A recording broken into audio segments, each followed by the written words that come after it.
Bankruptcy was no longer a whisper, but an executioner at his door. And there was a tangible symbol of this failure, of this shame. His daughter, sitting silently in the shadows in the corner of the room, Alia. Alia was 19. She was her father's illegitimate daughter, and while that was a great enough stain in Rome, the gods had branded her with an even crueler mark. She was born without arms. Her entire life she had lived like a ghost in her father's house. Her existence was a whisper, a reminder only of her father's failure and his sin. But there was something she didn't yet know. Lucian angrily swept the scrolls from his desk, his eyes locked on the silent figure in the corner. "All these disasters began with you," he hissed, his voice like poison. "With your cursed birth. You fell upon this family like a plague, you flawed brat." Alia didn't even flinch. She had heard these words so many times over the years that they no longer held any meaning. They only deepened the old familiar ache in her soul. She didn't raise her head. She waited for her father's rage to subside, as she always did. She was a stormbreaker in this house, a silent wall upon which her father vomited all the weakness, all the anger he could not show outside. She carried the weight of loneliness on her shoulders, and that wall had stopped crying years ago. Just then, a commotion from the villa's main gate startled them both. A servant burst into the room, his face pale as death. "My lord, Lanista, the owner of the Ludus, he is here." And it was at this very moment that everything changed. Lucian's blood ran cold. Lanista, his biggest creditor. And for him to be here, now, meant only one thing. The time for courtesy was over. Lanista entered the hall with 3 massive gladiators, lounging on one of the couches as if he owned the place. "Time is up, Lucian," he said, his voice greasy and dangerous. "Either you pay your debt, or I become the new owner of this beautiful villa." Lucian's mind was like a trapped rat scrambling for an escape. He offered his last few jewels, his statues, but it wasn't enough. Lanista laughed. "This won't even cover the interest." His eyes fell on Alia, still sitting silently in the corner. "But," he said, a foul smile spreading across his face, "perhaps there is another way to pay your debt." The glint in Alia's eyes was nothing but fear. When Lucian understood what Lanista was thinking, he felt a wave of nausea. But then, an even darker idea came to his mind. This was an opportunity to be rid not only of his debt, but of his shame. He said, "Take her, a slave of noble blood, count her against my debt." Lanista laughed at first when he saw that Alia had no arms, but then he saw the opportunity to humiliate Lucian in front of everyone, the pleasure of accepting this cruel insult. "Deal," he said. "The senator's daughter is now my slave." As Alia was dragged out like a sack by 2 gladiators held under her armpits, she looked at her father one last time. There was no hatred, no pleading in her eyes, only that familiar, endless emptiness. That night, Alia felt she had lost not only her home, but the last shred of her humanity. She did not yet know they were taking her to the darkest cell in the Ludus. Just when everyone thought it was over, Lanista turned to one of his gladiators. "Take this gift," he said with a smirk, "and throw her into the beast cell. If she's useless, then at least she can be useful as an insult." As Alia was dragged like a sack by 2 gladiators, held under her armpits, the marble floors of her father's villa gave way to mud and blood. The moment she set foot in the Ludus, that brutal barracks where gladiators were trained and housed, the stench that hit her face made her stomach churn. Unwashed bodies, sweat, dried blood, cheap wine, and the smell of hopelessness that had seeped into everything. Her father's house had been a gilded prison, yes, but this place was a hell made of mud.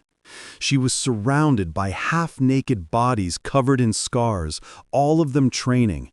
The clash of wooden swords, the ruthless shouts of a trainer, curses, drunken laughter, it all blurred into a roar in Alia's ears. The gazes that fell upon her were different from the mocking, disdainful looks in her father's house. There was no mockery or disgust in these eyes, only the primal, hungry curiosity of predators sizing up new prey thrown into their cage. For the first time in her life, Aelia felt truly afraid. In her father's house, her soul died a little every day. But here, her body was in danger. Her missing arms ached for a moment, like phantom limbs.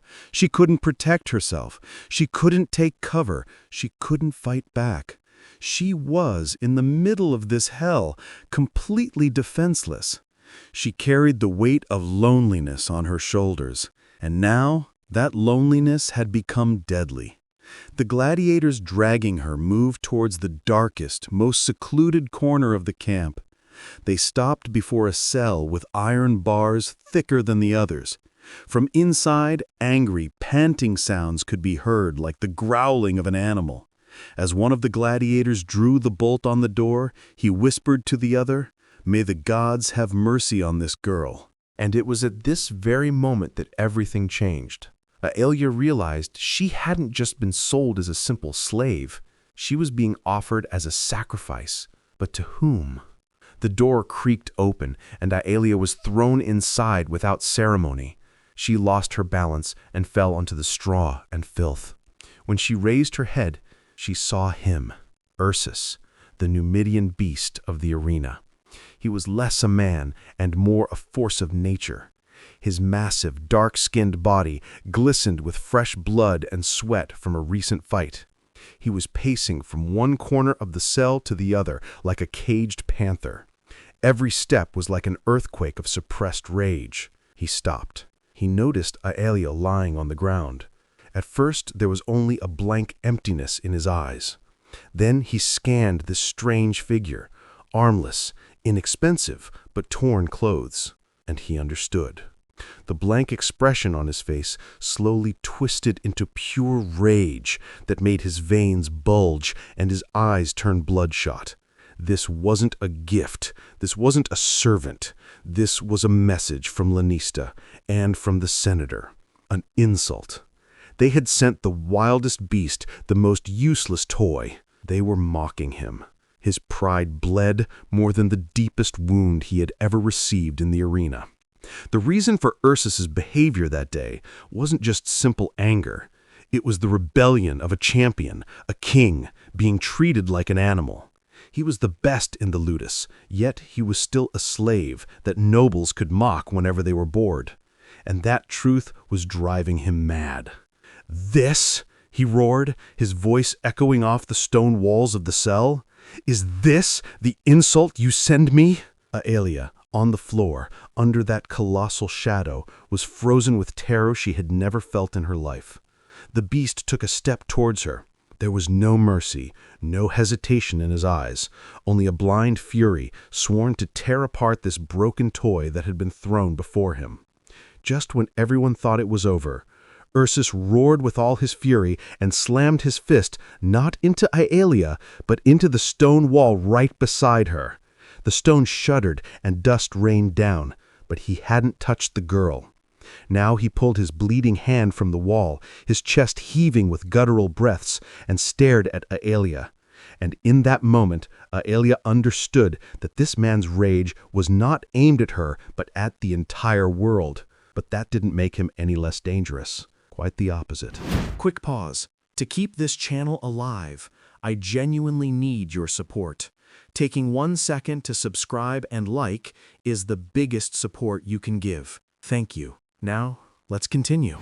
As the dust motes from Ursus's punch settled slowly through the flickering torchlight, the only sound in the cell was the dripping of blood from his own bleeding hand and the sound of his ragged, angry breath. Aelia remained motionless on the straw, beneath that colossal shadow. But what she felt inside was no longer pure terror. It was a familiar storm. It was louder, more savage perhaps than her father's fits of rage. But at its core, it was the same, the helpless scream of a man who had lost control. And Aelia knew very well how to survive such storms, by being silent, by being unbreakable. The first nights were a battle of wills. Ursus did everything to frighten her. He would roar in the night, kick the iron bars, and hurl the few objects in the room from wall to wall. "Useless," he would scream at her. "An insult, a stain sent to me." But Aaliyah neither cried nor begged. She would simply retreat to the farthest corner of the cell, pull her knees to her chest, and wait for the storm to pass. In her eyes, there was no fear, no defiance, only that calm, deep emptiness that saw everything and weighed everything. This emptiness was Aaliyah's armor. She had built it to survive in her father's house, in a world that ignored her and called her flawed. She had learned to depend on no one.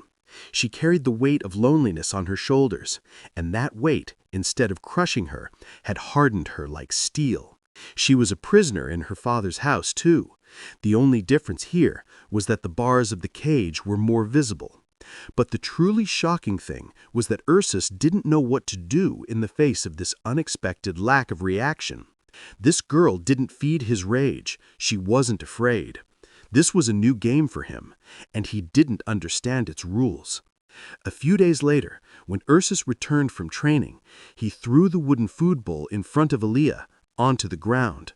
The gruel spilled onto the straw. "Are you hungry, noble stain? I will not feed you." This was his final blow. He was trying to break her with hunger and humiliation. Aaliyah calmly looked at the food on the ground. Then she slowly lifted her eyes to Ursus. Her voice, for the first time in a long while, was not a whisper, but a calm, clear tone. "No one has ever fed me in my life, Gladiator. I wasn't about to expect them to start now."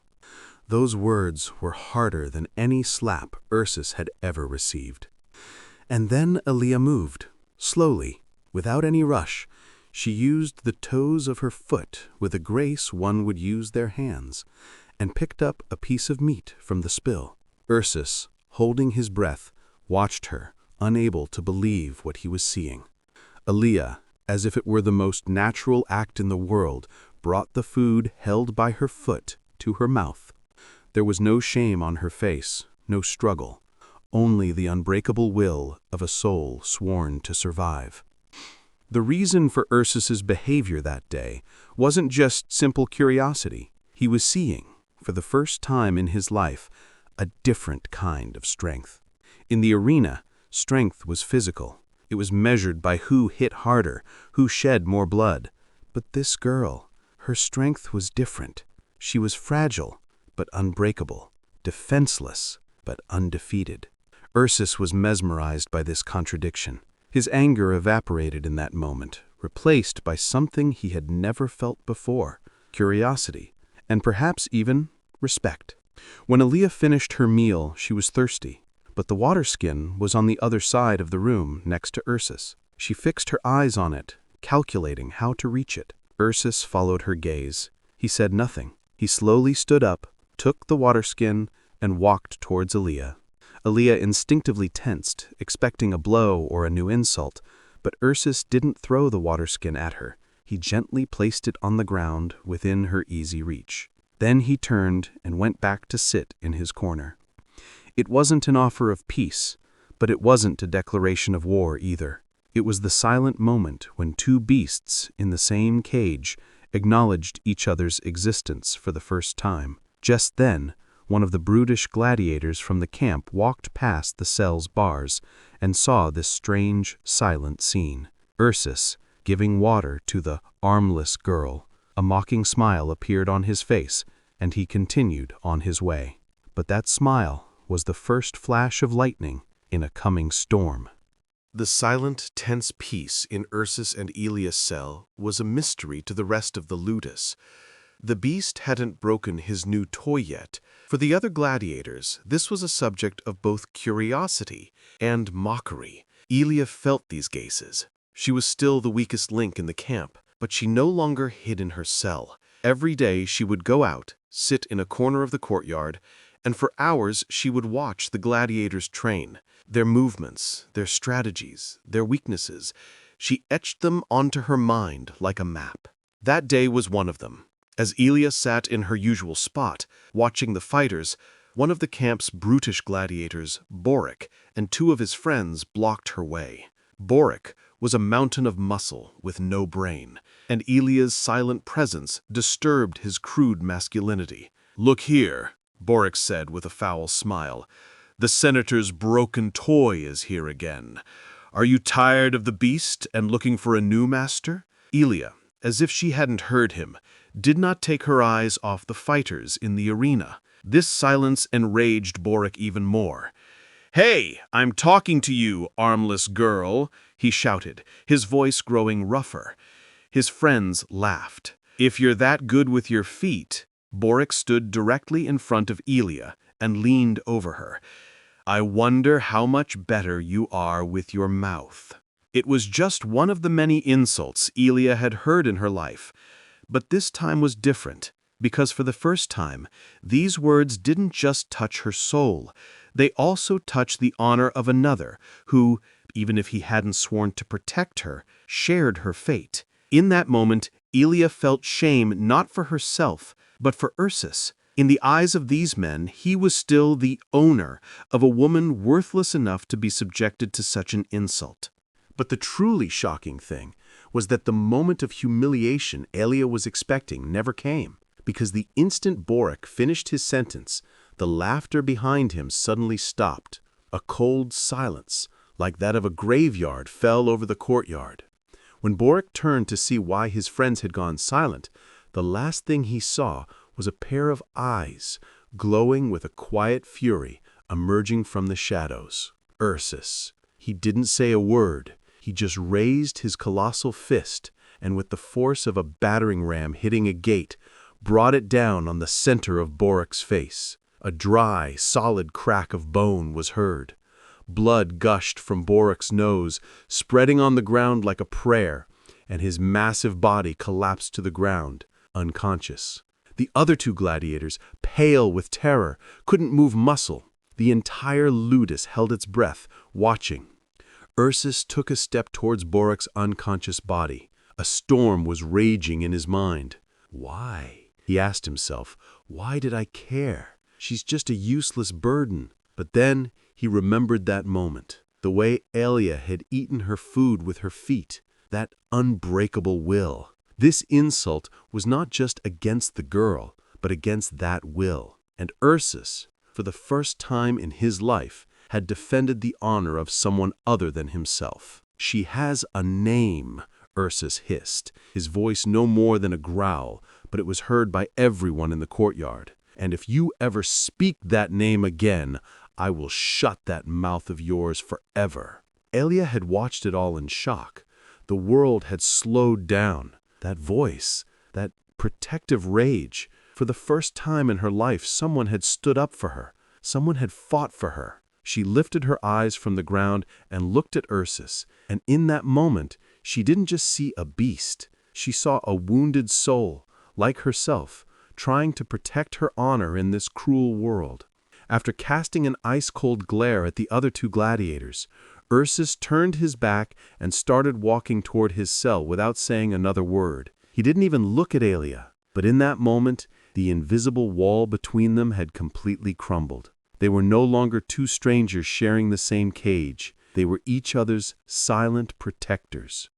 That night, as Ursus sat in the darkness of his cell, Elia quietly approached him. She did something she would never have done before. She slowly sat on the ground next to him. Ursus didn't look at her, but he didn't pull away either. And that night, for the first time, the silence in that cell was not of tension, but of a beginning. That night, as Ursus sat in the darkness of his cell, Alelia quietly approached him. She did something she would have never done before. She slowly sat on the ground, next to him. Ursus didn't look at her, but he didn't pull away either. Hours passed in silence. It wasn't a tense silence. It was that strange, calm moment when two wounded animals in the same cage get used to each other's presence. Finally, in the darkest moment of the night, Alelia broke the silence. Her voice was like a whisper. "Why did you do it?"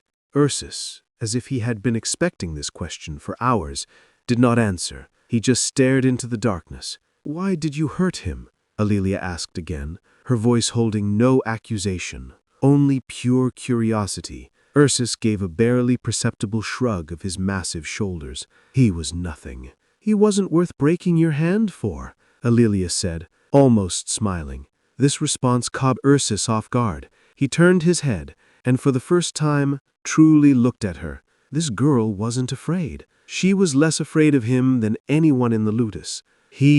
Ursus said, his voice a growl as he struggled to find the right words, touch something that was in my cell. It was a confession, a crude, primitive confession. It wasn't romantic, but it was protective. In that moment, Alelia understood. This man saw her not as a burden, but as a part of his territory. This unexpected feeling of safety unlocked a door Alelia had kept bolted for years. A sad but sweet smile appeared on her face. You know, she said, her voice taking on a dreamy tone, sometimes I wonder, if I had arms, just for a day, I'd want to know what it feels like to wash my own hair in a hot bath, surrounded by steam. She closed her eyes, trying to imagine the moment, or the luxury of letting someone feed me. To have someone bring a single grape to your lips with their fingers. I wonder what something so simple could feel like. It wasn't a complaint. It was a pure curiosity, like a child's most innocent dream. This woman, who carried the weight of loneliness on her shoulders, was starved for the simplest of human touches.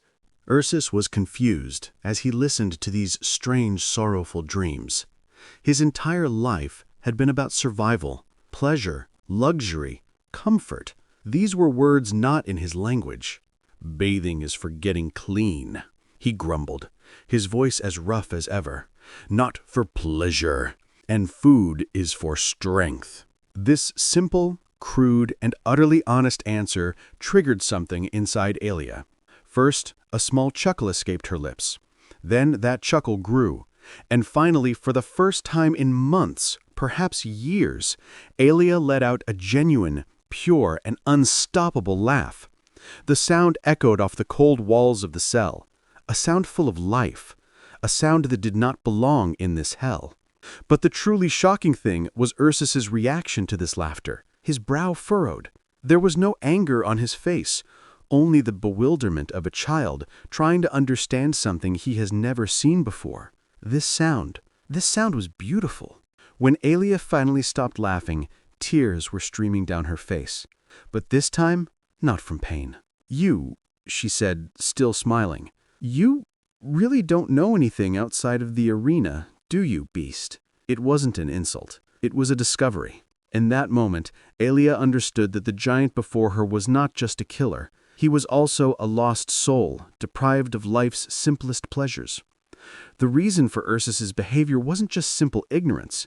It was proof that his soul had been programmed for so long for only savagery and survival that he no longer understood any other language. He wasn't just a beast. He had been made into one. Ursus looked at Alia's smiling, tear-streaked face, and in that moment, something inside his icy walls began to melt. Without a word, he turned his back and lay down on his cot in the dark corner of the cell. But he didn't sleep that night. He just listened to the sound of Alia's breathing. And in his mind, for the first time, there was not the sound of blood and death, but the sound of a woman's laughter.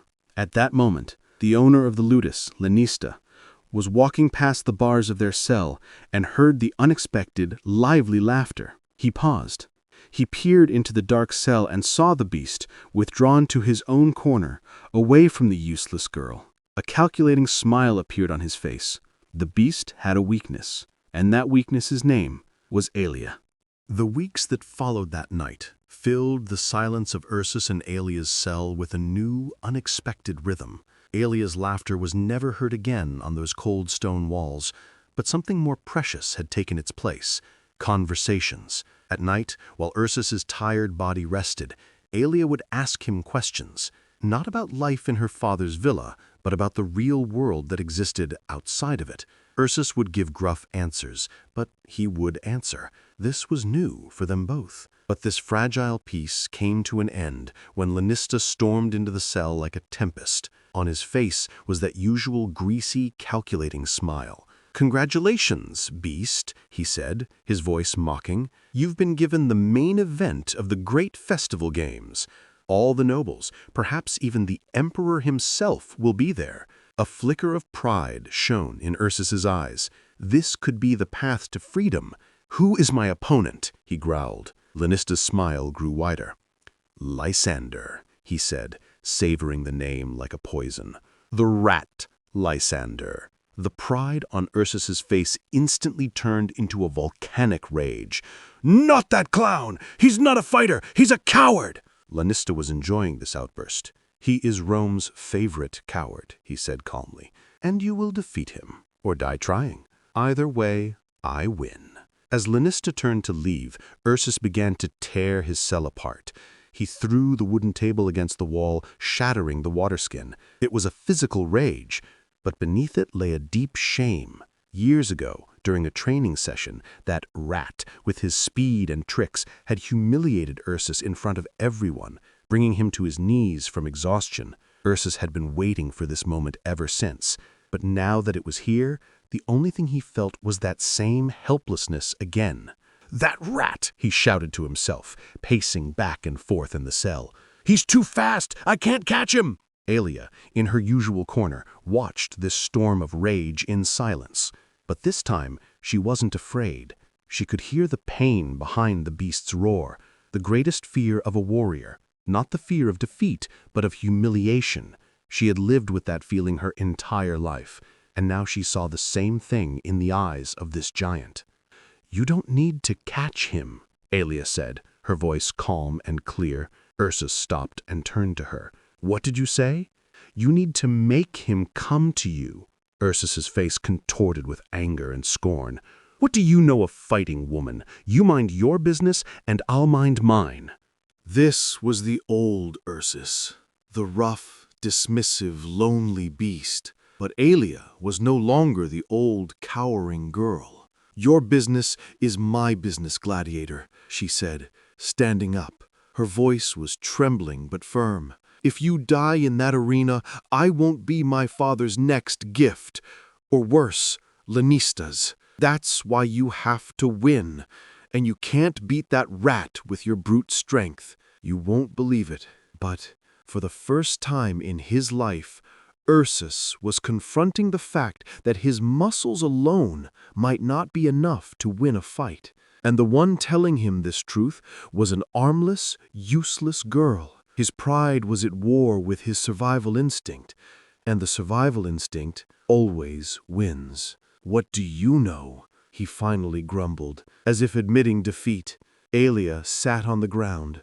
With her toe, she drew a circle in the dust of the cell floor. "The arena. My entire life, to escape the boredom of my father's feasts, I watched gladiatorial games. I analyzed every one of them, every move.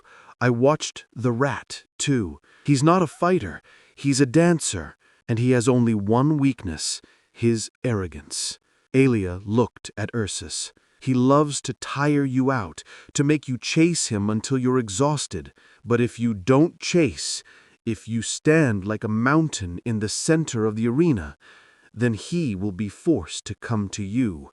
And the moment he comes to you, he enters your world. And in your world, speed is nothing." The expression on Ursus's face as he listened to this unexpected strategy was not just surprise, it was the shock of seeing how the rules of his own savage world were so clearly mapped out in the mind of this fragile woman. The day of the fight had come.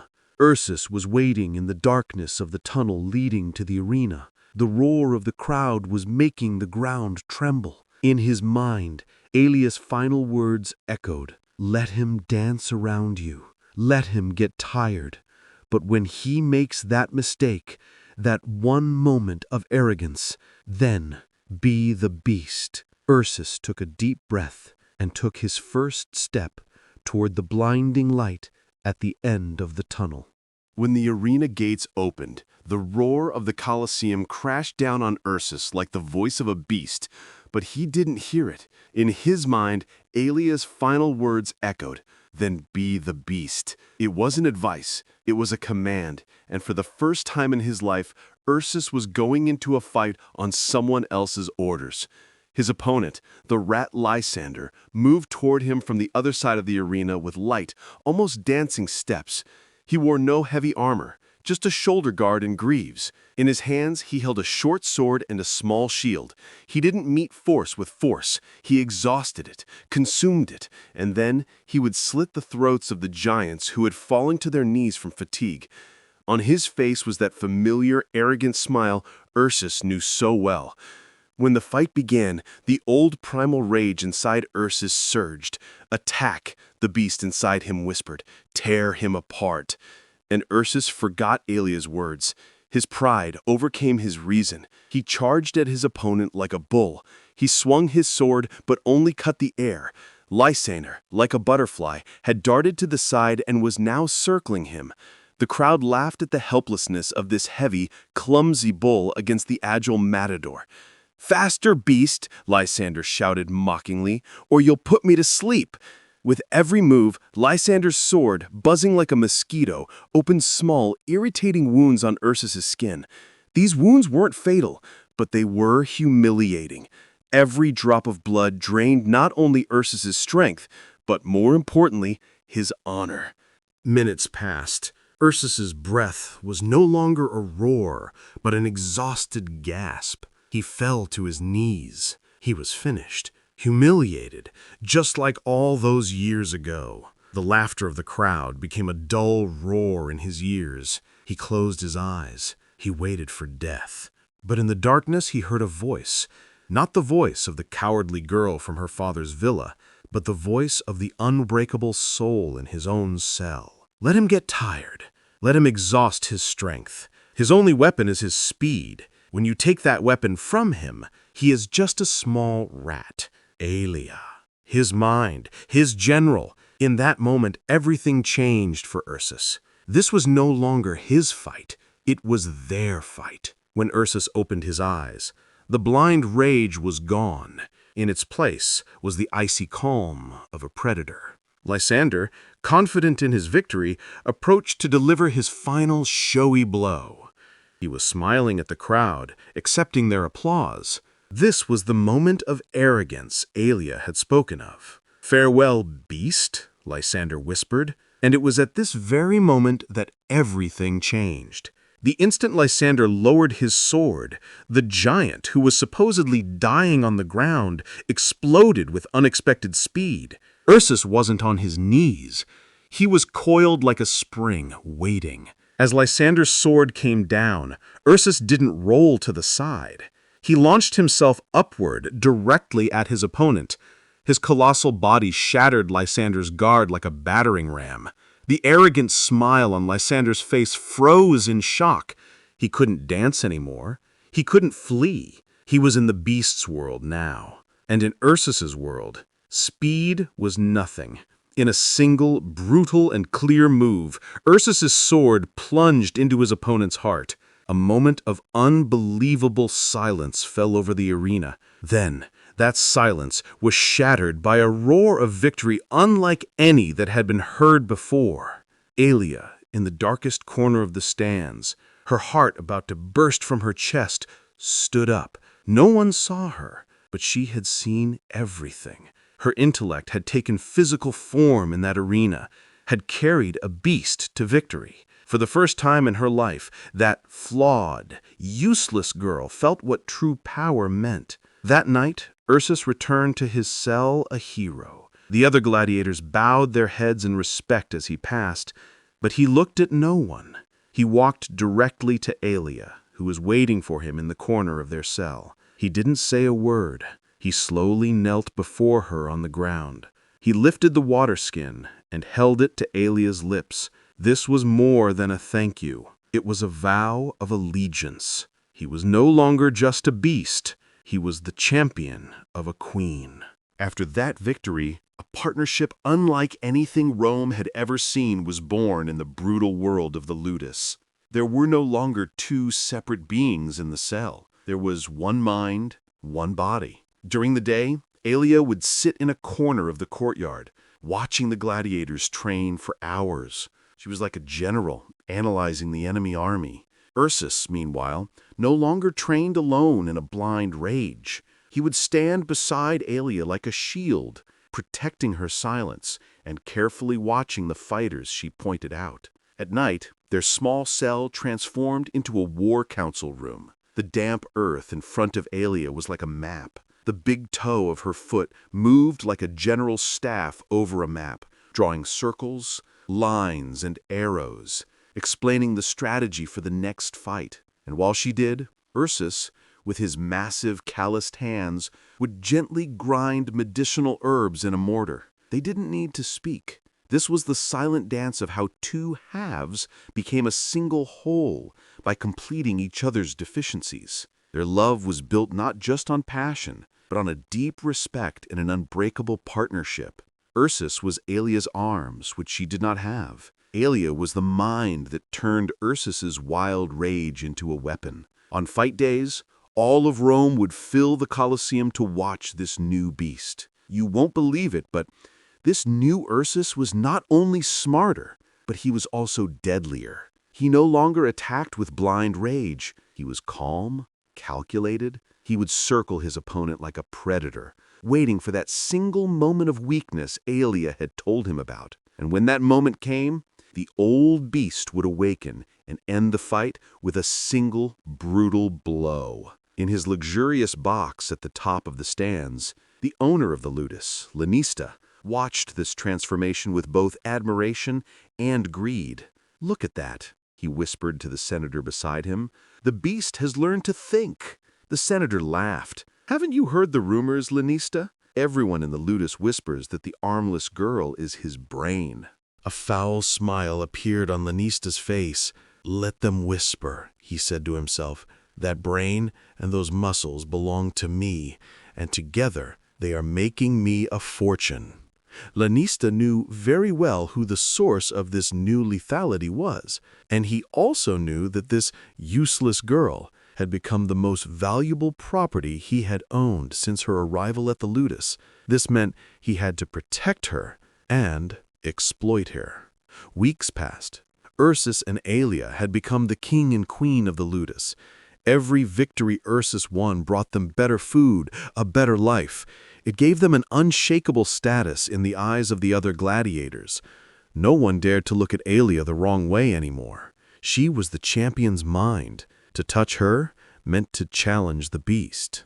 One evening, as they returned from another victory, Ursus stopped and looked at Aelia as they entered their cell. His face was covered in the blood and sweat of the arena, but in his eyes was an expression she had never seen before, gratitude and something more. He slowly knelt before her, not as a slave to a master, but as a knight to his queen. He bowed his head. It was a moment beyond words, but this silent vow was about to be the beginning of something much greater, much more intimate. "I owe you my life," Ursus whispered, his voice softer than it had ever been within those cellar walls.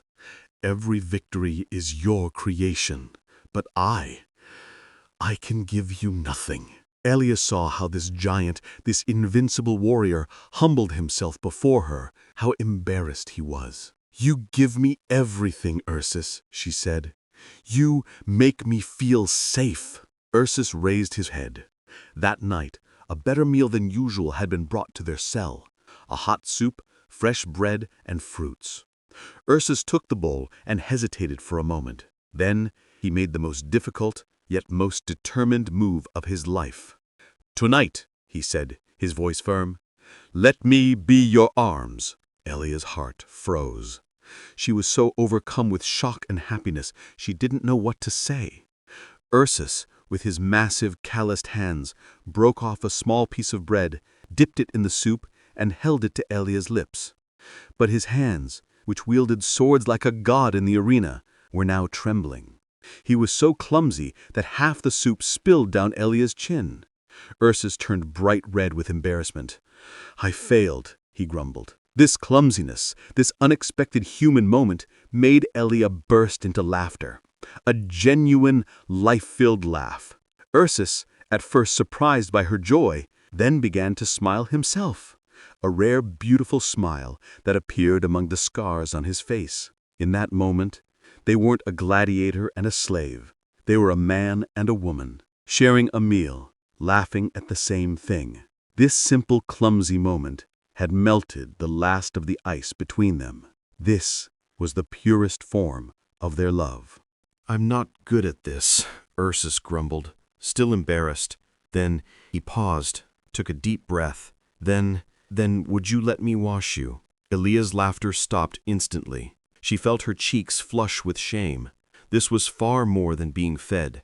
This was the most intimate frontier. But in Ursus's eyes there was no lust, only the continuation of his vow from that night. "I will be your arms."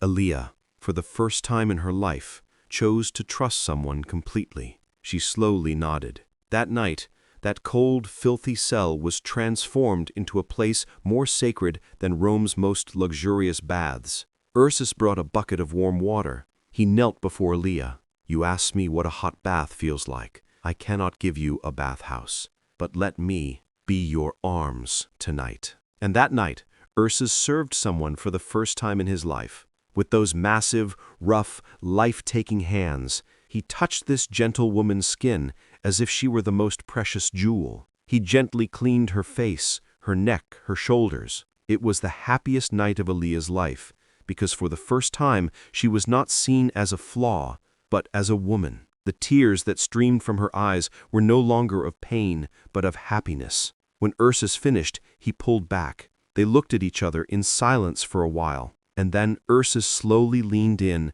and joined his lips with hers. It was their first kiss, gentle, slow, and telling everything. That night, for the first time, they shared the same bed. They were no longer two halves, but a single whole. As they slept in each other's arms at dawn, the door to their cell creaked open slowly and silently. The man who entered was Lanista, the owner of the Ludus. For a while, he watched the two impossible lovers sleep. There was no anger, no surprise on his face, only the cold, calculating smile of a merchant who saw his two most valuable properties had now become a single entity. He turned and disappeared as silently as he had come, but there was something he didn't yet know. The legend of Elia and Ursus spread from the bloody sands of the Ludus to the marble streets of Rome as a whisper. He was no longer just the beast. He was the beast with a brain. And the flawed girl beside him was not his weakness, but his deadliest weapon. Together, they were invincible. This story, while sung like a song of hope in the taverns of slaves and the poor, had become a subject of mocking curiosity at the banquet tables of the nobility. And one day, this whisper reached the ears of the bankrupt and forgotten Senator Lucian. Lucian, who had been living in his dilapidated villa for years, wallowing in self-pity, only laughed when he first heard the news. "You can't be talking about my useless girl," he said to an old friend who brought the news. "She is nothing but a walking disaster." But his friend insisted. "All of Rome is talking about her, Lucian. That girl has not only tamed a beast, she has turned him into a legend. It is said that Lanista is making a fortune thanks to them." The mocking expression on Lucian's face froze. In his eyes, that familiar greedy glint that had been extinguished for years was rekindled. He didn't see his daughter's success. He saw a scroll he had thrown in the trash that had turned into a priceless treasure map. That map belonged to him. She was his blood. She was his property. In his mind, numbers began to dance. A few days later, Senator Lucian, dressed in his finest toga, stepped out of his villa for the first time in months. When he arrived at the Ludus, the guards at the gate didn't even recognize him at first. But he was still a senator. He walked in and went straight to Lanista's office. Lanista was not surprised to see him. On his face was the calm smile of a merchant who knows everything. "Lucian," he said, not even inviting him to sit, "what wind has blown you into this mud pit?" "Not the wind, but justice," Lucian replied, trying to keep his voice as strong as possible. "I have heard of my daughter's successes, and I have come to collect my share of the profits born from that success." Lanista suppressed a laugh. "Share? What share are you talking about? You sold that flawed girl to me against a debt. She is my property now. Everything she creates is also mine." And it was at this very moment that everything changed. Lucien was expecting this answer. This was only the first move in his game. "She is my blood, Lanista," he said, his voice now ice cold. "Half of her value is mine. Either you pay, or I take her back." The smile vanished from Lanista's face. "Are you threatening me, Lucien? Remember, this is my kingdom."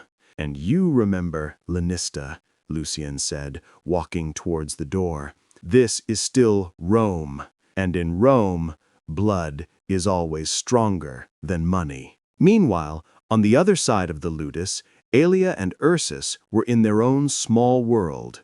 For them, the world was just that training ground. They were completely unaware of the approaching storm, but there was something they didn't yet know. When Lucien left the ludus, he wore the expression not of a defeated man, but of a general planning a war. That night, in the shadows of Rome, he knocked on the doors of his old corrupt allies, one by one. He had no gold to give them, but he promised them something more valuable than gold. "My daughter," he whispered to them, "is a prisoner in the hands of those barbarians. Lanista has completely lost control in the ludus. Tomorrow, with the authority granted by the Senate, we will enter the ludus to rescue my daughter and restore order to that den of rebellion. And while we restore order, we will also confiscate Lanista's coffers, which had been robbing Rome. It will be a fee for our services." The next day at dawn, a Roman cohort had gathered in silence on the hill just outside the ludus. Their commander turned to his men. "The orders are clear," he said, his voice cold. "Under the authority of Senator Lucien, we will lay siege to the ludus. The objective is to rescue the senator's daughter. Any slave who resists will be killed on sight." Lucien hadn't backed himself with the law. He had used the law as a mask for a brutal robbery. And now he was coming, both to reclaim his fortune and to destroy his own daughter's happiness. As dawn broke, the muddied courtyard of the ludus was filled, as always, with the smell of sweat and blood from the training gladiators. Aelia sat in front of her infirmary, testing a new solve, while Ursus watched her from the shadows with a protective silence. For them, this was their new normal, their own small, fragile paradise. But that paradise was shattered when the steel gates were smashed open by a battering ram, and everything turned to hell. The Roman cohort stormed into the ludus like a disciplined death machine. The gladiators, caught unprepared, were in shock. This wasn't a raid, it was an invasion. At the head of the soldiers, on his horse, was Senator Lucien, a triumphant smile on his face. Beside him, pale with fear, was Lanista. "Where is she?" Lucien asked, his voice ice cold. Lanista, with a trembling finger, pointed to Aelia, who was frozen in front of the infirmary. "There, my lord, take her. She is yours. Just don't harm my men." Lucien nodded to two Praetorian guards. "Bring me my daughter." The guards started walking toward Aelia. Aelia's heart froze. All that happiness, all those dreams had turned to ash in an instant. The familiar cold helplessness of her father's house took hold of her soul again. But there was something Aelia didn't know. She was no longer alone. Before the guards could reach her, a colossal shadow blocked their path. Ursus. He held no sword, no shield, only his bare hands and his body, which stood like a mountain. On his face there was not the blind rage of the arena. In its place was the unshakable cold determination of a man who had sworn to protect the woman he loved. His love and his honor were stronger than even his instinct to survive. "Step back," he growled, his voice low and lethal. The guards hesitated for a moment, then looked at Lucien. Lucien's face contorted with rage. "What are you waiting for? Kill that beast!" The guards raised their spears and charged at Ursus. To take her, Ursus said, parrying the first spear thrust with his bare arm, you will have to step over my dead body first. And it was at this very moment that everything changed. The other gladiators of the ludus, surrounded by Roman soldiers, were watching. For them, this was not just a slave sacrificing himself for another slave. This was one of them, defying the power of Rome alone. He wasn't just defending a woman, he was defending their honor. In the eyes of those men who had fought each other and shed each other's blood for years, a new dangerous light began to shine: brotherhood. No one is left behind.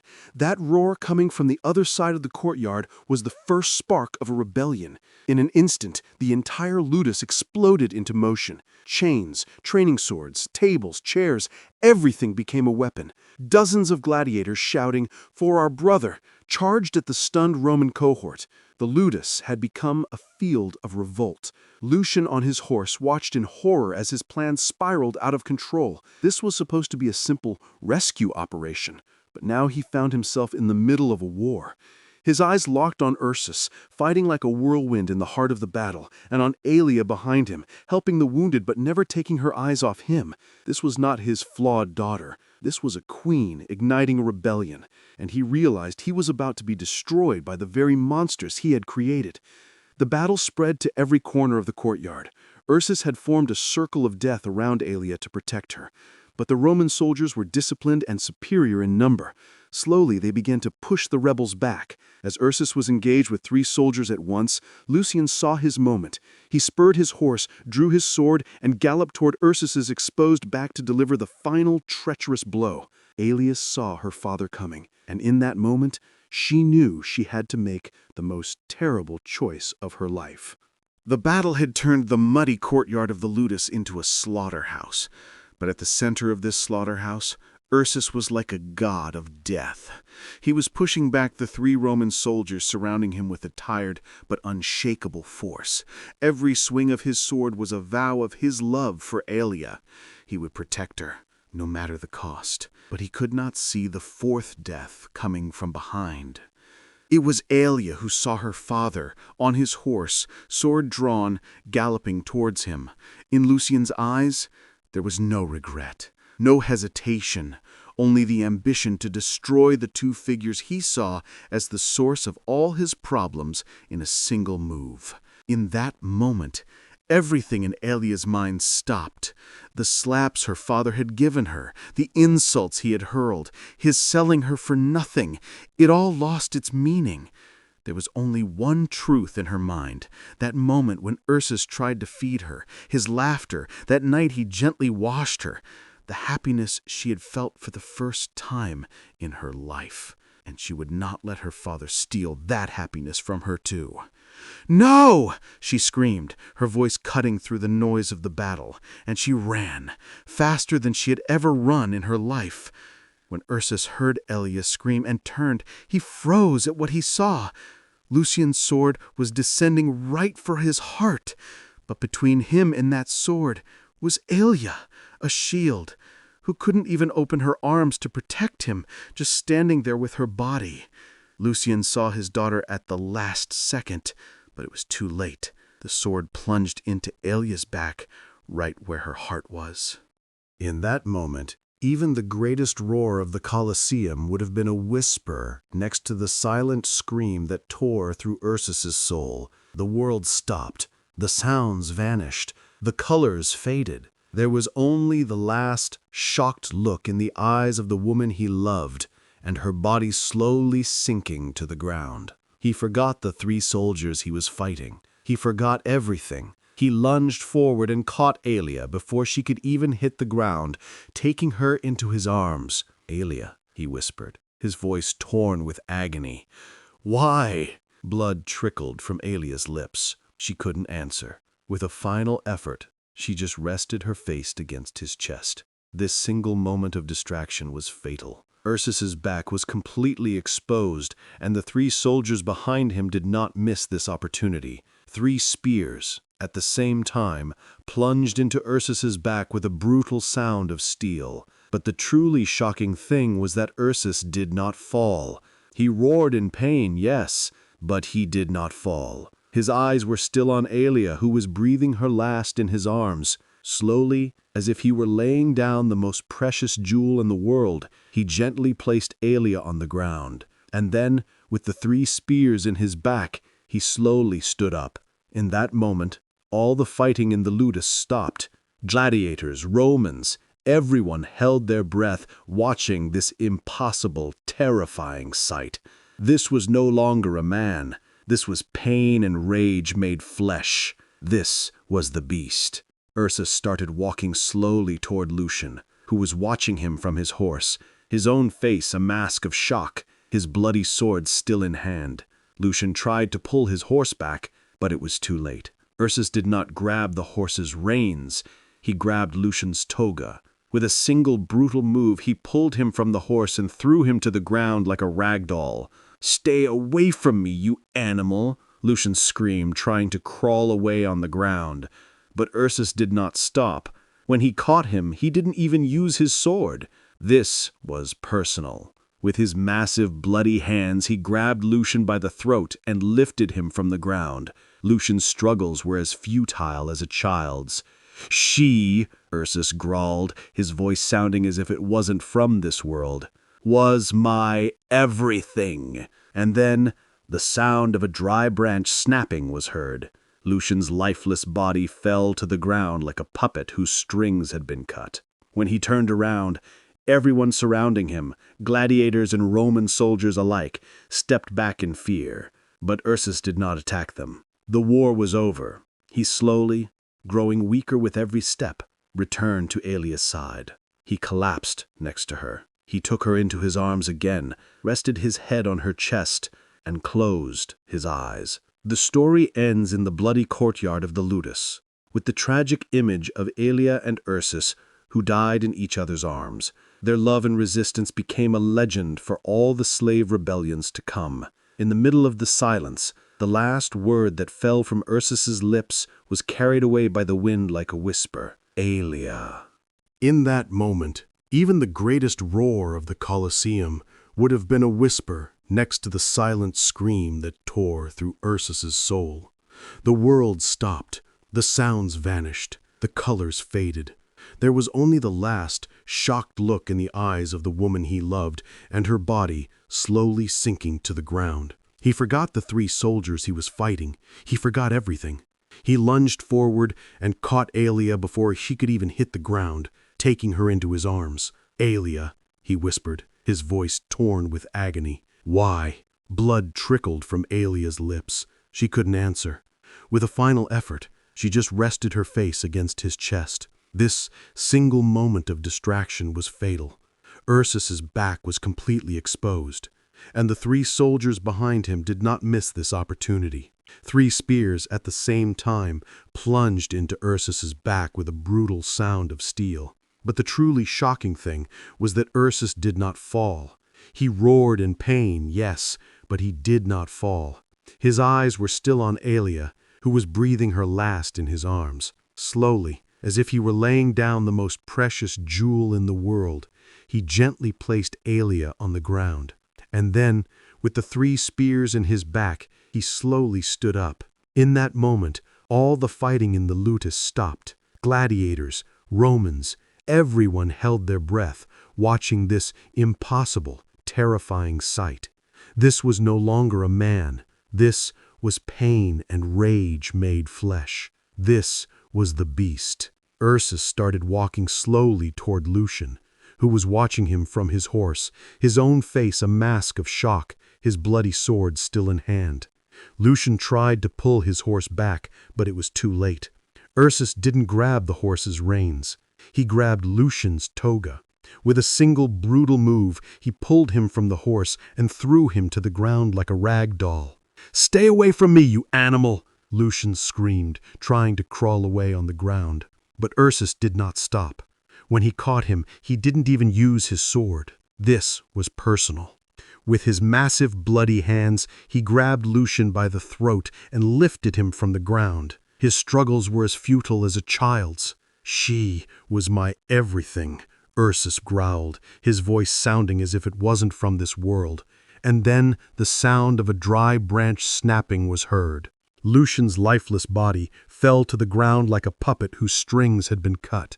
When he turned around, everyone surrounding him, gladiators and Roman soldiers alike, stepped back in fear. But Ursus did not attack them. The war was over. He slowly, growing weaker with every step, returned to Aelia's side. He collapsed next to her. He took her into his arms again, rested his head on her chest, and closed his eyes. The story ends in the bloody courtyard of the Ludus, with the tragic image of Aelia and Ursus who died in each other's arms. Their love and resistance became a legend for all the slave rebellions to come. In the middle of the silence, the last word that fell from Ursus's lips was carried away by the wind like a whisper. Aelia. Thank you for watching this tragic legend of Aelia and Ursus until the very end. If you want more stories like this to come, your support means everything. Please don't forget to subscribe and like the video. And most importantly, join the conversation in the comments. What affected you the most in this story? The love of these two souls who completed each other, or the inevitable tragedy that awaited them? I can't wait to read your thoughts. See you in the next legend.